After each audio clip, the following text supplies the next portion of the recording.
Mayong adlaw, mayong gabi, mayong hapon sa inyong tanan kung asa man ka karon sa tibok kalibutan nga nagakiplastar sa Ginoo. Natay gamay nga pagahiskutan, mga higala, mga akong mga amigo, mga parinti, mga barkada, no? Natay gamay nga pagahiskutan may tungod sa espiritual nga pagkabahin ug gamay nga spiritual nga aspects kung kinabuhi, because ang mga tao karon sa tuwa nga generation bisan pa man sa unang panahon nga ang mga tao nagapokus jud sa physical na mga butang, no? Physical na mga butang, samtang naa sa kalibutan nagahatag og dakong atensyon, no? Gitagaan nila og dakong atensyon ang physical, no? Naga-invest, wala man siya problema, no? Wala siya problema mag-invest sa physical because gitudluan man ta sa Ginoo nga malingkamot na naa sa kalibutan. Pero mga higala, mga amigo, mga barkada, no, naay sa likod ana, naay dako kayo nga importante nga dapat tagaan og pagtagad sa usa ka tawo ang kining spiritual na aspect, because ang spiritual na aspect mao ni ang eternidad, no? Mao ni ang eternidad. Wala koy laing hisutan karon, wala tay laing pagahisutan karon, mahitungod lang aning paunsa ang tawo makasulod sa langit, no? Paunsa ang tawo nga makasulod sa langit human sa iyang kamatayon. So kung naamoy Bible din or cellphone ra pagkaha, no, pwede ninyo siya i-review, no, King James Version, pwede niyo na siya lantawon sa inyong Bible ang kining chapter nga ato ang pag-asuntan karon nga importante kaayo na madunggan sa usa ka tawo sa karon nga time. Yun ang Bible, abri yung Bible sa John chapter 3, no? Nasa John chapter 3, ato ang nilantawon sa John chapter 3 verse 1 to 14, no? Kaning John chapter 3 verse 1 to 14 muni ang pinaka-importante, no? Importante kini siya na madunggan ninyo, o I pray nga makasabot unta mo, na anta mo kasing-kasing na mapayabsaanon, open ang inyong mga panghuna-huna karong mga orasa. So, yung John chapter 3 verse 1, na ay usa ka tawo yara. Sa verse 1, there was a man of the Pharisees named Nicodemus, a ruler of the Jews. Niadto na siya kang Jesucristo, no? Sa verse 2 atong makita yara, ang mga Hudiyo ang nga time nagatuo na gyud na nasa hint nga kini si Jesus Christ mao gyud ni ang Messiah nga giprophesy sa Old Testament, na maabot sila nga time because from the word nga miracles, no? From the word nga miracles, nagahimo siya, ang mga buta nakita, ang mga patay na nabuhi, no? Ang mga sakit nga ayo, no? Mumuni ang usa ka sinyalis, no? Usa ka temilhan or usa ka isulti sa Biblia nga maabot ang Savior, no? Maabot ang Savior, maabot ang Messiah sa ilahang time. So nala sa layhin gamay. So dito sa verse 3 mga higala, niyo na Bible, Jesus answered and said unto him, Verily, verily, I say unto thee, except a man be born again, he cannot see the kingdom of God. Ato makit adri mga higala, mga Kristohanon, nga si Nicodemus usa na siya ka buutan kay nga tao, reliyoso kay nga tao. Kay ningon ang Matthew chapter 5, grabe ang standard sa Ginoo may tungod sa mga Parisiyo. Ingon ang Matthew chapter 5 verse 20, For I say unto you that except your righteousness shall exceed the righteousness of the scribes and Pharisees, you shall in no case enter into the kingdom of heaven, no? Ato makita diri grabe ang standard sa Ginoo mahitungod sa mosulod sa kingharian kaharian sa langit. Kung mulampas ang imuhang pagkamatarong sa mga parsiyo, o sa mga eskriba, makasulod ka sa kaharian sa langit. Kung ato makita di ari ang ultimo ang mga parsiyo, ultimo ang mga eskriba, dili enough ang ilahang pagka-righteous na makasulod sa langit. But pasabot, ultimo po dahil sila, nga mga inila nga mga righteous, or mga inila nga mga righteous na mga tao, dili po dahil ay sapat, dili po dahil sufficient, dili po dahil ay insakto nga ilahang pagka-righteous nga makasulod sa kaharian sa langit, no? So na di ari kusunganon, di ari sa verse 4, ano siya, Nicodemus said unto him, how can a man be born when he is old? No, nagatakil si Nicodemus sa physical na aspect sa kinabuhi sa tao, pero ang hisutan ni Jesus Christ dili physical kundi spiritual. Yun ang verse 5, verily, verily I say unto thee, except a man be born of water, no, and of the Spirit. Kanang born of water dira mga higala, dili na siya water baptism, no, kundi pinagin na siya sa pulong sa Ginoo, no. Kay walay lain nga makapa born again, walay lain nga makapataw sa pag-usab spiritually sa usa ka tawo karon nga sa tuwa nga time kundi pinaagi ra gyud sa pulong sa Ginoo, no. Kaya ang pulong sa Ginoo ra magyud ang makausab sa tawo. 1 Peter, no, atong kita na sa 1 Peter. 1 Peter's baybay lang ko ninyo mahigala sa mga bersikulo nga ako ang ginalantaw o ginapronounce or mag-take note po niara para makita ninyo ang mga bersikulo, no? Walay lain nga makapaborn again sa tao ko dili pulong sa Ginoo. 1 Peter chapter 1 verse 23, yun siya, 1 Peter chapter 1 verse 23, being born again not of corruptible seed but of incorruptible by the word of God which liveth and abideth forever.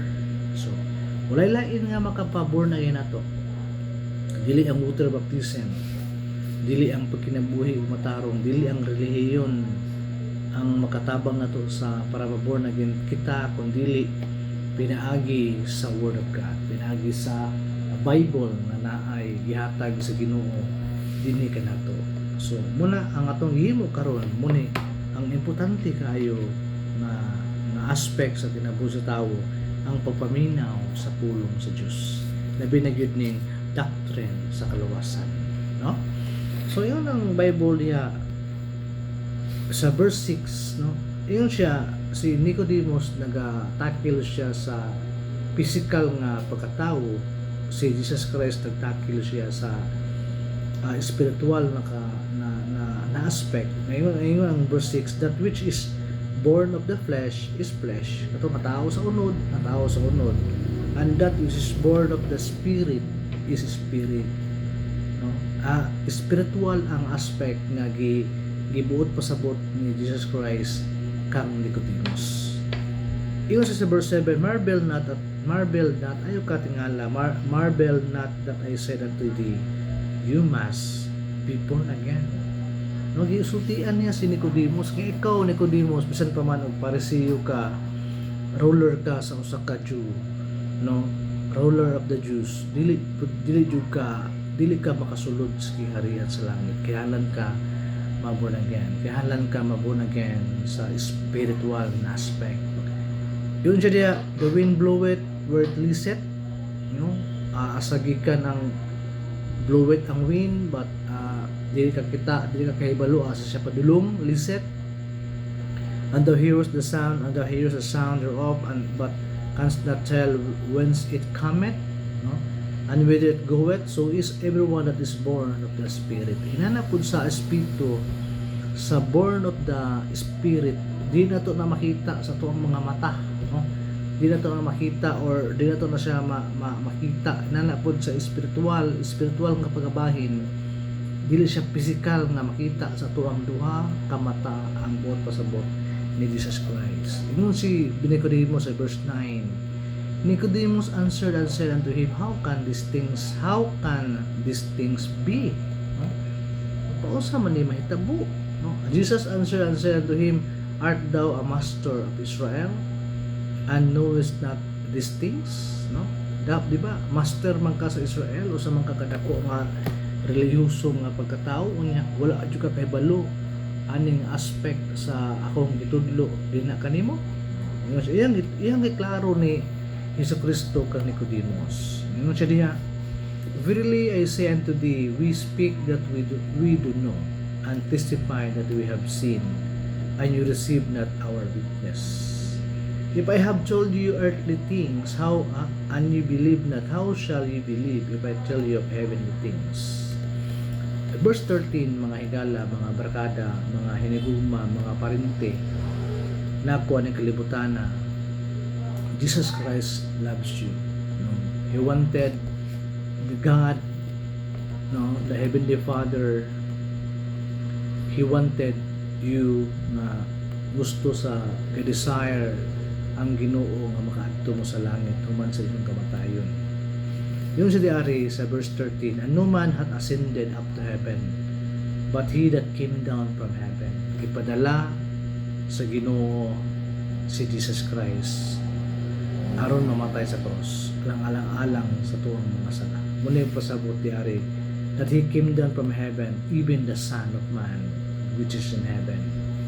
Si Jesus Christ naasa sa langit, ninaog lang yun siya sa yuta, gikan siya sa langit, minaog lang yun siya alang-alang sa tuwang mga sala. No?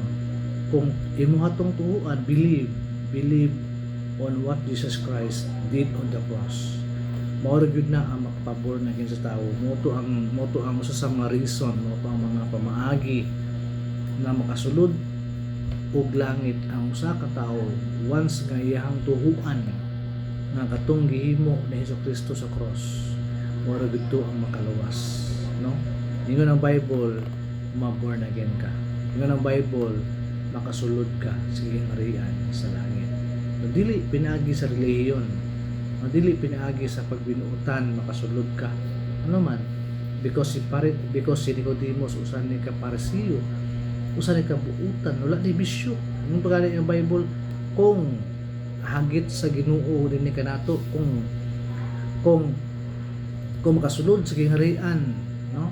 Ang usa ka tawo pinaagi sa pagbinuutan, ingon siya lampasisa, no? Lampasisa ang righteousness nga gihimo sa mga scribes and Pharisees para makasulod ka sa kingharian sa langit, no? Walay makalampas niya na. Walay makalampas sa pagka-righteous sa eskriba o mga Parisiyo, because grabe na sila ka reliyoso, no? Grabe na sila o na sila ipangsubay.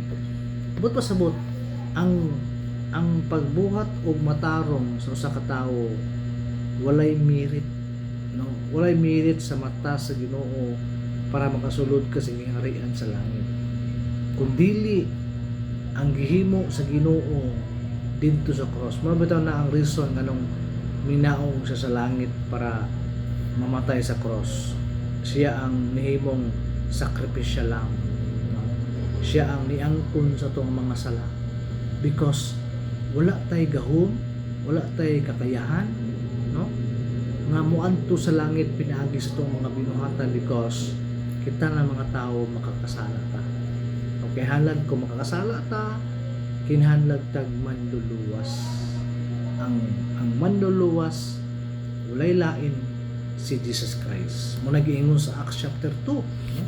Sa Acts chapter 2, isulat niyo po sa inyong Bible, sa inyong mga notes nga ingon ang Bible sa Acts chapter 2, 1 ba to? Katong nasulat sa langit, nasulat sa lalong sa langit.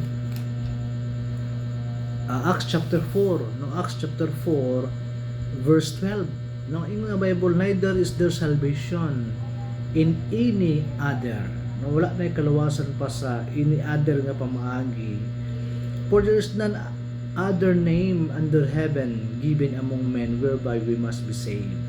Nang wala nilain pang pamaagi sa uh, nga gihatag nga for there's none other name under heaven given among men whereby we must be saved, ang pangalan rayod ni Jesus Christ. Para ito sa to ang topic mga higala.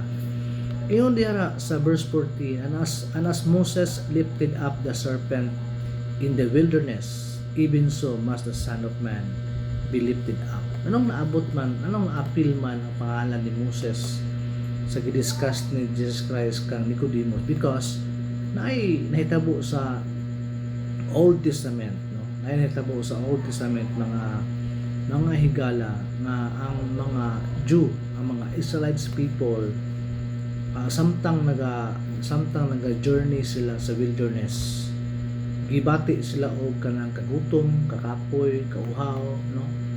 Uga ilahang gi blame ang Ginoo. No, ilahang gi blame ang Ginoo, ningon sila nga may pa nagpabilin may pa wala minimo kuha sa Egypt, no? Kay may pa sa Egypt na ami watermelon dito, no, dili mi magutom didto, even pa man nga slave mi, pero dili mi makaranas kay nani sa kakapoy sa mong kinabuhi because ang kaon namo naayod na pagkaon nami tubig, no, nga mainom daayon didto may pa, no?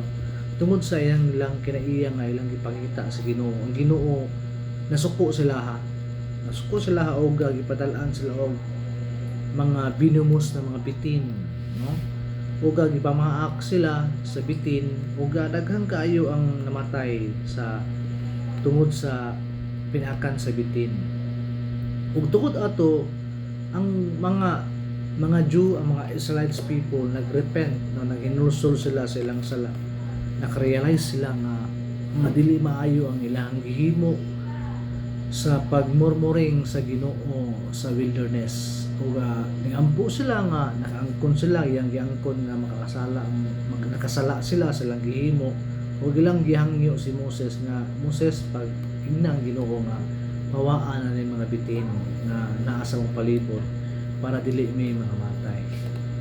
Ug tuod pa man si Moses nagampo sa Ginoo nga inana atubag sa Ginoo kang Moses paghimo ka og serpent of brass, no? Serpent of brass ibutang sa usa ka stick ibutang sa taas sa buntod, no?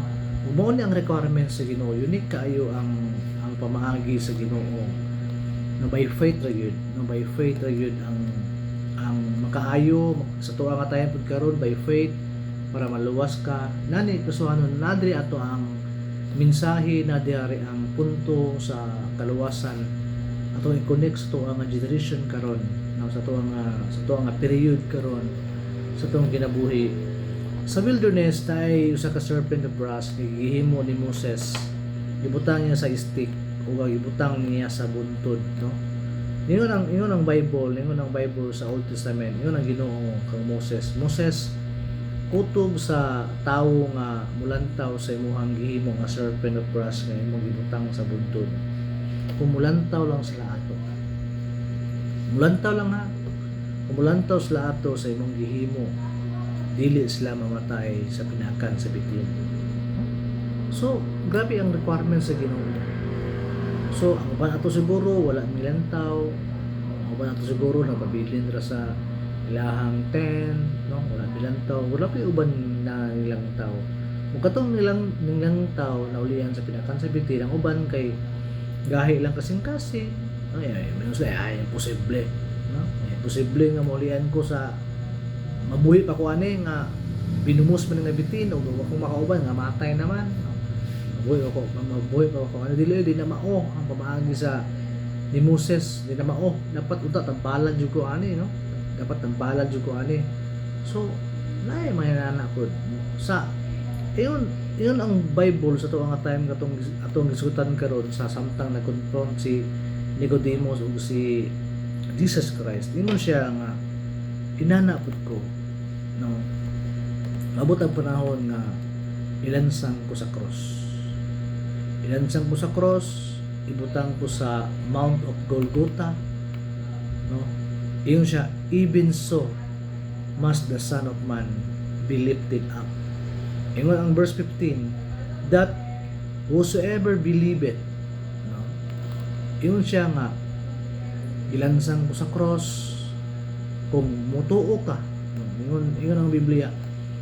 Ingon si Jesus Christ karon, kung mutuo ka nga unsay gihimo nako sa cross. Ang katong akong kamatayon, akong gihimo sa cross of Calvary, no, way back pila ka years na gikan karon. Kung mutuo ka ato, friends, barkada, amigo, co-worker sa work, kung mutuo ka ato, niingon ang Biblia, niingon ang Ginoo, nga dili ka mamatay. Pasabot, dili ka malaglag. Believe it in Him should not perish. Pagpasabot niya, perish, malaglag sa kalayo sa impyerno. No? But ang punto ng mga higala, kung nabuhi ka sa kalibutan o sa sinta katuig, ito yung butang mga 80 plus, 85, sa kulakit ang natiguang-guang na yun, nabuhi pa si Enrile man siguro, no? Patay naman si Enrile, nabuhi pa karon na aparon mo si Rodrigo Duterte, no? 80 plus na siya, no? Blessing kay na kang former president na naapa siya kinabuhi. Kana 80 plus nga to dili na siya kumpara, dili na siya ka pildi sa eternidad, no? Sa langit eternidad, kung malangit ka, kung mutuo ka sa gihimo ni Jesucristo sa cross, eternity ka, naka sa langit, malipayon ka forever and ever.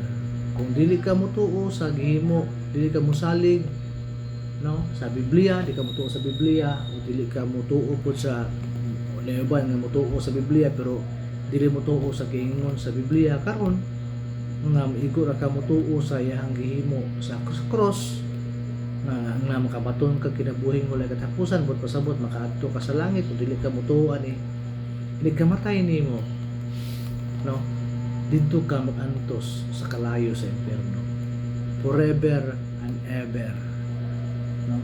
Magantos ka dito sa kainit, sa kauhaw, sa mga memories nga samtang naapakas kalibutan, samtang nakadugom ka nga video karon, no, makarelease ka, magbalik-balik na sa muna hunang may panaminaw ko ato, may panituo ko ato, grabe imong regrets, which is dili na mabalik, no? Dili na mabalik. Mo nang giimbento karon sa Ginoo ang technology nga internet para mas mapaspas, para mas broad, para mas daghan kaayo makadungog sa pulong sa Ginoo. So mga higala, mga barkada, mga loved ones nako, ingon ang Biblia that whosoever believeth in Him should not perish but pasabot dili ma-impyerno. Yung ba dira kung na kay Bible but have eternal life. Kung dili ka mutuo, ma-impyerno ka. Kung mutuo ka, malangit ka, no? So kung naman muna giingon sa Bible, no?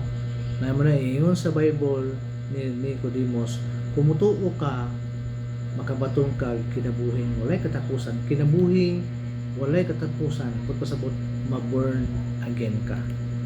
Mga higala nako nga naminaw karon, gigugma ka pag-ayo sa Ginoo, gigugma ta pag-ayo sa Ginoo tungod sa siya ang nakakita sa future nato. No, ayaw focus, tagay og panahon, tagay og pamalandong ang imuhang kalag, ang eternidad sa tao, tagay og panglantaw, because ang eternidad is eternidad. Walay kasangkuan nga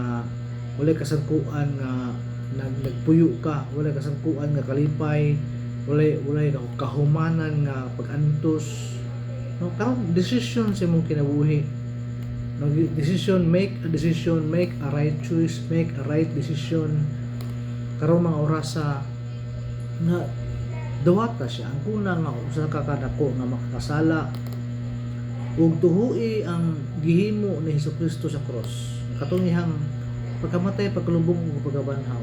Tuhoy ito nga katura ang pamaagi nga maluwas ka, makabaton ka kinabuhing wala katapusan, ma-born again ka, no? Kasulod ka sa gingharian sa langit kung imuha tong pagabuhaton, no? So ma-born again ka, no?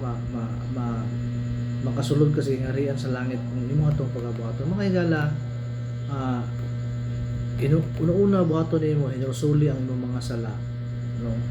Udawata siya sa sulod sa imong kasing-kasing nga imuhang Ginoo ang personal na manluluwas ug makabaton ka kinabuhing walay katapusan, no? Kung dawaton ang Ginoo nakoy usa ka pagampo na pagabuhaton, sabat niini kung imo siyang dawaton, imo siyang dawaton, imo siyang gisaligan, tuhuan nimo ang iyang gihimo sa cross. Sabat ka sa kong mga pagampo, sa kong giampo, imo po na siyang isulti sa imong kasing-kasing karon nga imo siyang dawaton pinaagi sa pagampo. So kung dawaton nimo siya, kung kasabot ka sa simple nga yano na explanation karon, sabat ka sa kong pagampo. Ang buta, amahan na mo na langit nun, pasaylo ako sa ako ang mga sala na akong nahimo dinha kanimo. Dawaton ta ka sulod sa kong kasing-kasing na ako ang Ginoo ug manluluwas. Ugasi ko ang ako ang mga sala,